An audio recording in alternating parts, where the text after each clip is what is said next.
Welcome friends to my YouTube channel Kishore Gajera. આપણે અભ્યાસ કરી રહ્યા છીએ instalment and hire purchase system. એનો એક્ઝામ્પલ નંબર છે 20.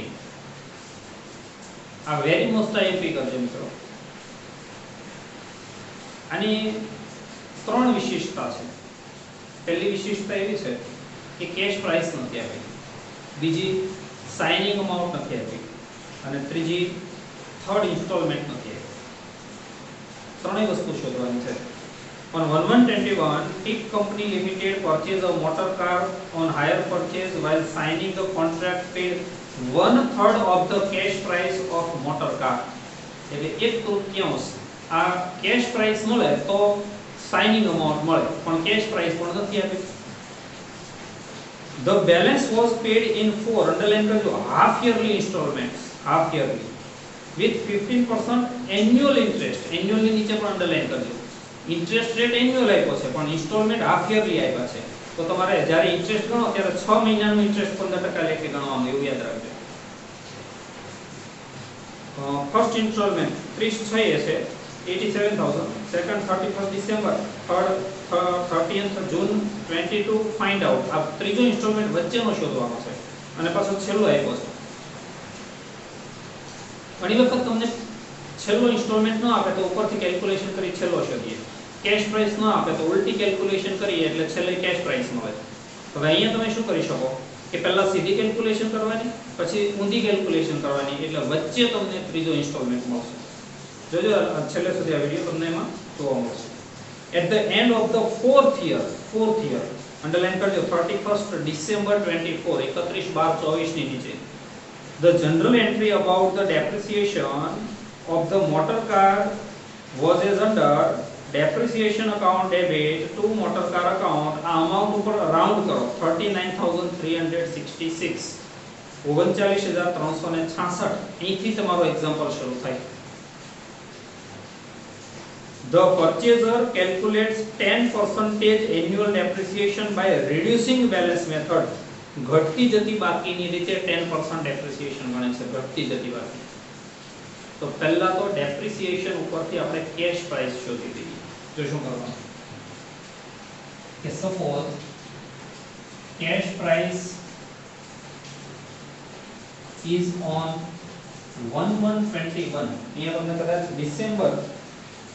ડિસેમ્બરે વર્ષ પૂરું થાય છે એવું કહે છે, એટલે 1121 is 100 minus depreciation 31st December 21 10, એટલે 90 on 1122 minus depreciation 31st December 22 9, એટલે 81 1123 minus depreciation on 31st December 23 8.1 72.9 minus depreciation 31st December 24 7.29.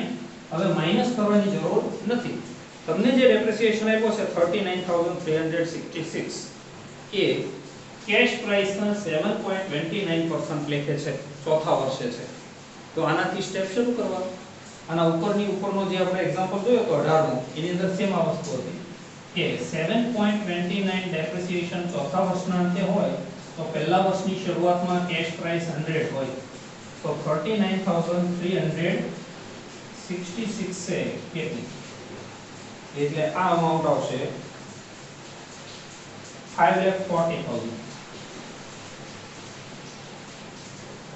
5,40,000. આ એક વાત થઈ. બીજી એક કેલ્ક્યુલેશન કરી રાખીએ. Suppose cash price is in installment is 100 plus interest 15% છે એ એન્યુઅલ છે, એટલે આપણે 6 મહિનાનું જોઈએ તો એ આવે 7.5, એટલે 107.5 આ ઇન્સ્ટોલમેન્ટ હોય. આ કેલ્ક્યુલેશન આપણે ઘણી બધી વખત કરીશું. હવે તમારે સીધી શરૂઆત કરવાની કેશ પ્રાઇસ થી. First of all cash price 1121 5,40,000 minus signing amount 1121 ये अमाउंट है आना 1/3 5,40,000 ना 1/3 I think 1,80,000 and the balance amount is 3,60,000 plus interest 31st December 21 3,60,000 याद रखજો 15% करो પણ 6 મહિનાનું ગણવાનું કારણ કે 6 મહિનાની ઇન્સ્ટોલમેન્ટ છે એટલે અને અમાઉન્ટ હશે એની 27,000 3,87,000 minus first installment 31st December 21 first installment is 87,000 so the balance 3 lakh plus interest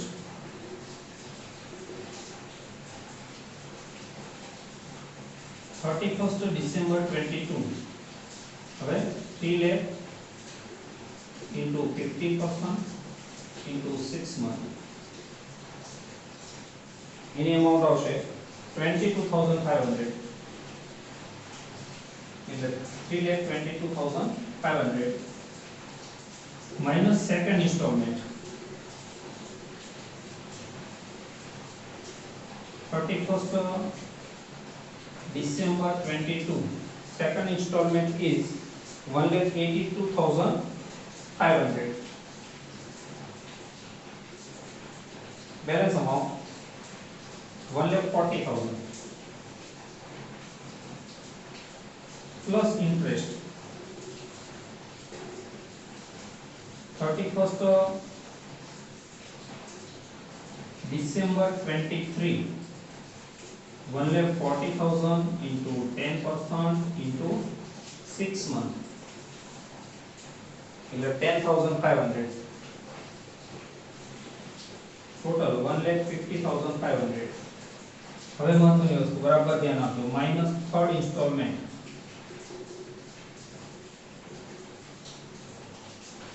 31st December 23 question mark આ તમને આપ્યો નથી આ વસ્તુ શોધવાની છે ઓકે હવે આની અંદર પાછું પ્લસ થશે ઇન્ટરેસ્ટ કયું હશે તો કે 31st December 24 ચોથા ઇન્સ્ટોલમેન્ટ નો એટલે અહીંયા એક ટોટલ આવશે કેટલું આપણને નથી ખબર પણ એમાંથી માઈનસ થશે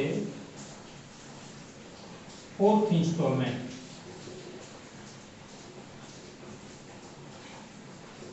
डेट હશે 31st December 24 અને એ કેટલો હશે આપણને ખબર છે